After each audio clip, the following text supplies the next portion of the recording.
Au micro, bonsoir à tous. Le nouveau gouverneur de la région de Thiès, Amadou Sy, a été installé hier. Mohamed Fall lui a passé le témoin au cours d'une cérémonie présidée par le ministre de l'Intérieur, Abdoulaye Daouda Diallo, qui s'est félicité du travail abattu par le gouverneur sortant dans la région, Cheikh Fall. Le ministre de l'Intérieur et de la Sécurité publique, Abdoulaye Diallo. Monsieur Amadou Sy, au nom du président de la République et en vertu des pouvoirs qui nous sont conférés. Amadou Sy s'installe, Mohamed Fall s'en va. Après 14 années de commandement comme préfet, ensuite gouverneur de Thiès, avec bien entendu le sentiment du devoir accompli, mais également des regrets. De n'avoir pas pu voir achever certains grands travaux de l'État, entamés sous nos yeux dans le premier balbutiement. Mon esprit va au projet AIBD, Aéroport International Blaise Diagne, le centre d'enfouissement technique de Sindia, le projet de modernisation du ville religieuse. Le ministre de l'Intérieur et de la Sécurité publique, énumérant les riches potentialités de la région de Thiès, trace déjà la feuille de route au gouverneur entrant, Amadou Sy. Votre région a tout le potentiel nécessaire pour figurer dans le peloton de tête des régions émergentes. En effet, toutes ces ressources humaines de qualité, elles recèlent d'importantes potentialités touristiques, minières, maraîchères, halieutiques, culturelles et des infrastructures routières, ferroviaires, aéroportuaires dont la bonne exploitation permettra sans nul doute d'impulser un développement local. Dans ce contexte, l'autorité administrative est appelée à développer de nouvelles aptitudes pour être au diapason de la génération nouvelle de compétences qui lui sont désormais conférées. L'ancien gouverneur de Saint-Louis, Tambacounda, Dakar et Kaolack, muni de sa solide expérience, mesure l'ampleur de la tâche. Je voudrais en retour lui réaffirmer ma loyauté indéfectible et mon engagement à ne ménager aucun effort pour participer efficacement à la réalisation de ses ambitions pour cette belle et riche région de Thiès. Auparavant, le représentant du président du conseil départemental de Thiès, M. Mamoussé Diop, a salué l'esprit républicain du gouverneur sortant Mohamed Fall, laissant derrière des institutions qui demeureront toujours. Le CNEPS de Thiès procède à la validation de la formation en licence professionnelle en sciences et techniques des activités physiques et sportives. C'est une formation à l'intention des maîtres d'éducation physique et sportive pour renforcer le cursus. C'est en partenariat avec l'Université de Thiès. Nous écoutons Mme Assou Diop Sène, directrice du CNEPS de Thiès au micro de Aminata Dieye. Il y a un manque criard d'enseignants d'éducation physique. Et à un moment donné, d'ailleurs, l'école sénégalaise était obligée de recruter des simples initiateurs. Avec des attestations d'initiateurs, on devenait facilement enseignant en EPS. En tant que responsable et cadre du ministère des Sports, de l'éducation physique, on ne peut pas laisser faire. Et c'est pourquoi nous avons quand même initié, en collaboration avec des syndicats, parce que là aussi, ça fait partie des accords entre les syndicats et le gouvernement. Parce que même au niveau des syndicats, ils avaient constaté ce processus qui consistait à faire de n'importe qui un enseignant de PS. Et qui, à la longue, ils ne pouvaient même pas avoir une carrière professionnelle. Parce qu'ils entraient dans peut-être la fonction publique, mais sans diplôme. Et le CNEPS étant un centre de formation depuis très longtemps, donc nous avons repris les rênes pour quand même instaurer cette formation de bac. Au lieu de commencer maintenant par le BFM, faire un bac plus 2 et mettre les enseignants d'éducation physique au même niveau que les autres enseignants des autres disciplines. Et qu'attendez-vous du partenariat avec l'Université de Thiès, particulièrement pour cette licence 3 ? Et avec l'Université de Thiès, parce que c'est l'université quand même qui adopte le système LMD. Donc un centre national de formation à lui seul ne peut pas proposer un système LMD. 16h06, le réseau des élus locaux pour la gouvernance minière mise en place à Thiès, une initiative qui va permettre aux élus locaux d'être plus impliqués dans les prises de décision concernant la gouvernance minière. À l'initiative du collectif des élus locaux pour la gouvernance minière, la rencontre va durer 2 jours. Mamadou Moustapha Aïdara en est le président, il est au micro de Khadioun. La responsabilité sociétale de l'entreprise, en l'état actuel de la législation, n'est pas une obligation. Moi, je considère que c'est même un élément de marketing pour les entreprises. Or, cela ne s'arrête pas là. Il ne s'agit pas de construire une école, un poste de santé, etc. Les impacts sont d'un autre ordre. Les impacts sont graves, très graves. Il faut prévenir les impacts plutôt que de les édulcorer par des présentations physiques qui ne correspondent pas à la réalité de la chose. C'est pourquoi c'est tout le processus qu'il faut revoir et c'est toute la législation qu'il faut revoir. Nous nous félicitons que l'État ait eu la pertinence de constater cela et d'accepter de réviser le code minier. Parce que le code minier, depuis 2003, on n'y a pas touché. Et le code minier, justement, ne prévoyait pas tous ces axes dont on en parle. Or, aujourd'hui, ce code-là est en phase d'être révisé. Et justement, dans le processus de révision, l'État a bien voulu accepter les propositions qui ont été faites par la société civile, mais également les propositions qui ont été faites par les élus locaux à travers les organisations de la société civile. Le réseau, aujourd'hui, qu'on va mettre en place, aura justement en charge de prendre en compte toutes ces questions-là, de les suivre et de voir qu'est-ce qu'on en a fait, qu'est-ce qu'il en est advenu, etc., pour améliorer la gouvernance d'une manière générale. Aucun acteur pris individuellement ne peut prendre en charge les grandes transformations, parce qu'ici, il s'agit de transformation, il ne s'agit pas de réforme. Il s'agit de transformer le processus, il s'agit de transformer la législation, il s'agit de transformer également les mentalités. Et les élus locaux ont un rôle à jouer là-dedans. La RSE, telle qu'elle s'exprime aujourd'hui, elle a des impacts plus ou moins positifs. Un outil de pointe pour mieux améliorer la gestion de la ressource en eau, mise au point par la Direction de gestion et de planification des ressources en eau. Ce système donc d'information sur l'eau va permettre à tous les acteurs du secteur de travailler en synergie. Ce système aura un impact sur la qualité de l'eau et a fait l'objet d'un atelier à Thiès. Schéma organisationnel et technique, produits et supports, bref, tous les composants du CIO, système d'information intégré sur l'eau, ont été présentés au cours d'un atelier de restitution à Thiès. Entièrement conçu par la Direction de gestion et de la planification des ressources en eau, cet outil de pointe promeut la synergie des interventions dans le secteur de l'eau. Il va aussi faciliter la gestion de cette ressource. Mounior Madion, chef service régional de l'hydraulique, parle de système intégré de la gestion intégré des ressources en eau, parle d'un système qui vise à améliorer les conditions de la gestion de la ressource en eau par les différents usagers.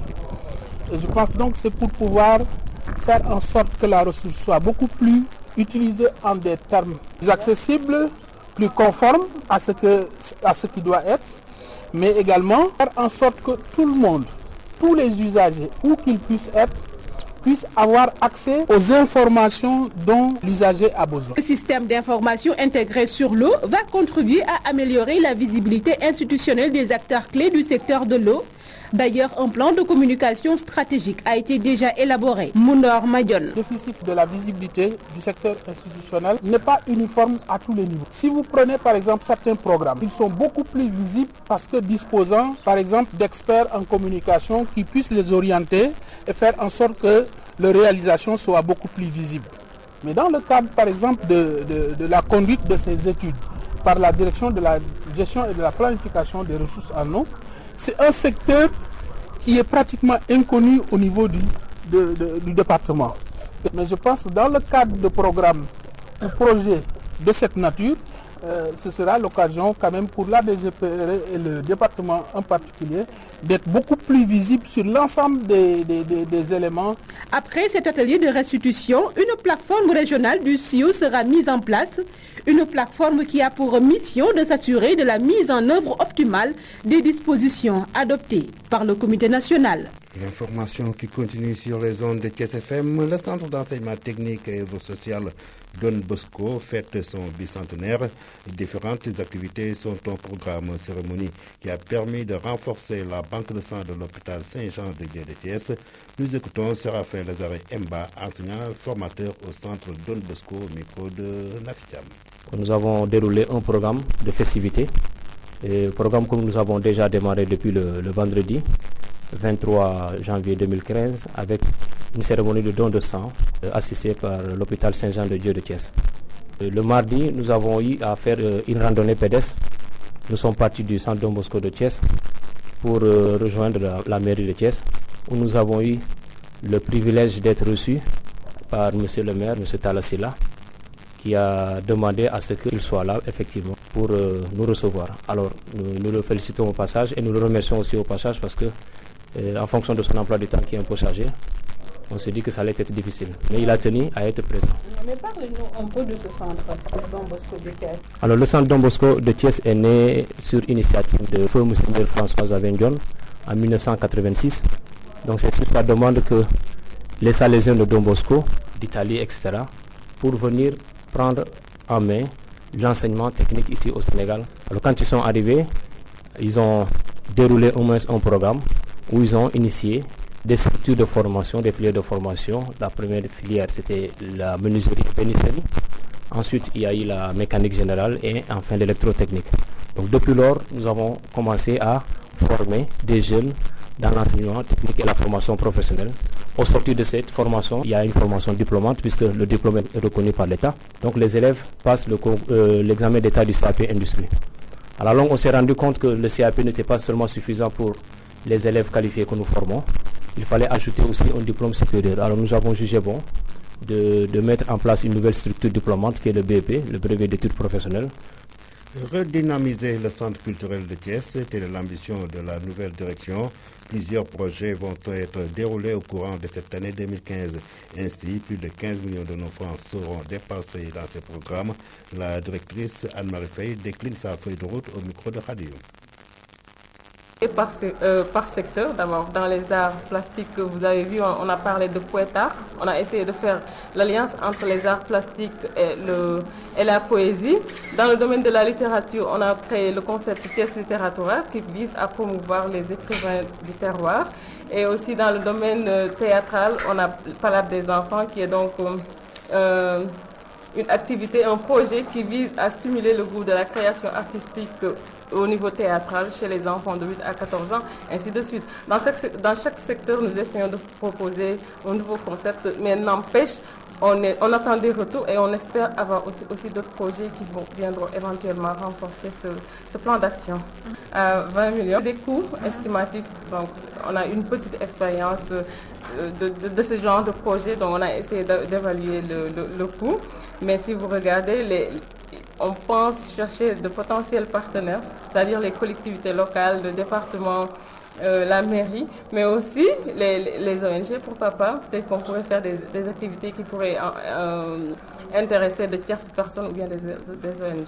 Réunion préparatoire du Gamou annuel de El Hadj Mohamedou Lamine Niang, le comité d'organisation de cet événement religieux, donc réuni dans les locaux de la gouvernance, a sollicité un appui aux autorités locales pour un bon déroulement du Gamou prévu le 14 février prochain à Pout, au quartier Niangen. Il s'est dit satisfait des engagements pris au cours de cette rencontre.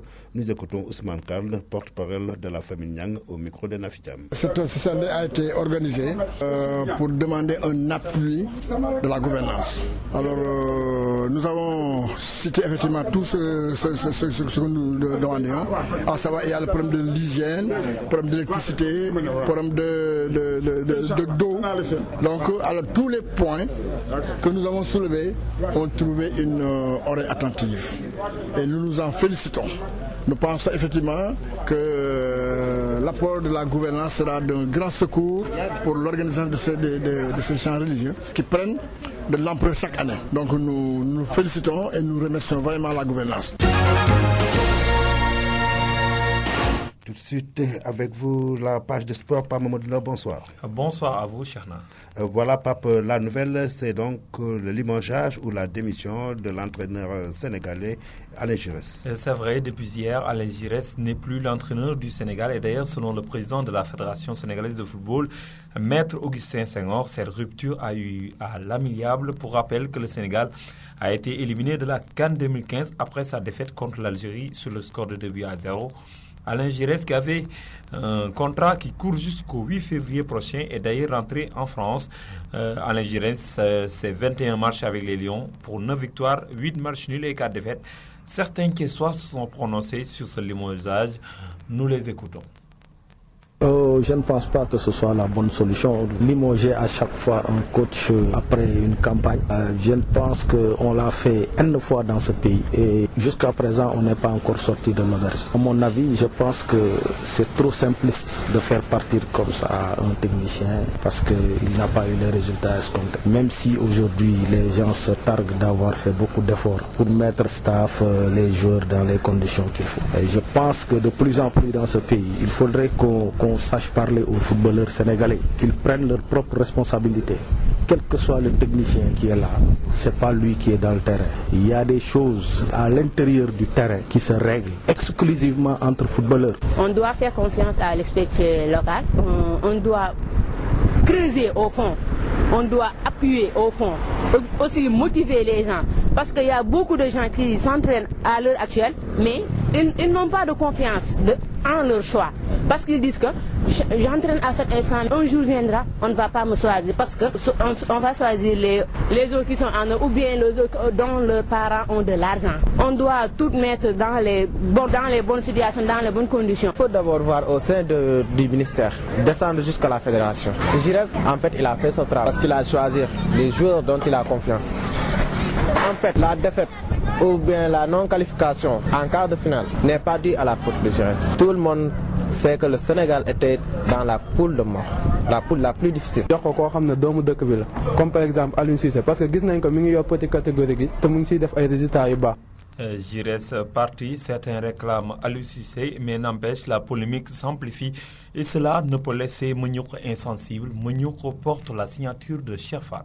Alain Giresse est limogé. Eh oui, l'homme qui assume tout et ses choix est tombé. L'élimination inattendue et brutale des Lions vient de l'emporter. Il n'a pas survécu à ce naufrage technico-tactique. Le technicien français part avec son mythe. Il paye ainsi le lourd tribut d'une suffisance exagérée. Pourtant, il fut un excellent pratiquant, mais le management a ses réalités. Giresse retourne en France comme il était venu au Sénégal, les mains vides et rentre bredouille. Rien du tout. Mouniouk, qui est toujours introuvable, cache mal sa trouille, m'a-t-on dit, de sources sûres. Mais il suit les mécomptes et comptes de la participation sénégalaise à cette CAN 2015. Pourtant, l'enfant de Mbolorten voyait venir ce football est nonchalant, moribond et comateux. Il le répète à qui veut l'entendre.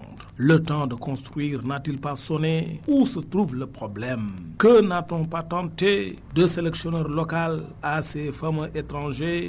Même la coopération internationale en la matière a été mise à contribution. Mais rien, Weraterek, qui ose aller à l'accueil, Khana les parents, car ils n'ont pas le choix. Les chaudes larmes n'y firent rien. La fédération, en toute souveraineté, a sévi. Que cette fédé reconnaisse en retour celle de l'État qui délègue des pouvoirs régaliens. Que l'on ne parle pas à Mouniouk de la FIFA. En tout cas, et nous venons de l'apprendre, le premier supporter des Lions va s'adresser à ses plénipotentiaires dès demain. Son chargé de mission me souffle à l'oreille que le sabre est bien tranchant. Mouniouk, qui n'a pas pu obtenir le repos sollicité, promet d'y revenir. Il a intérêt. Et puis, il n'a pas d'autre choix.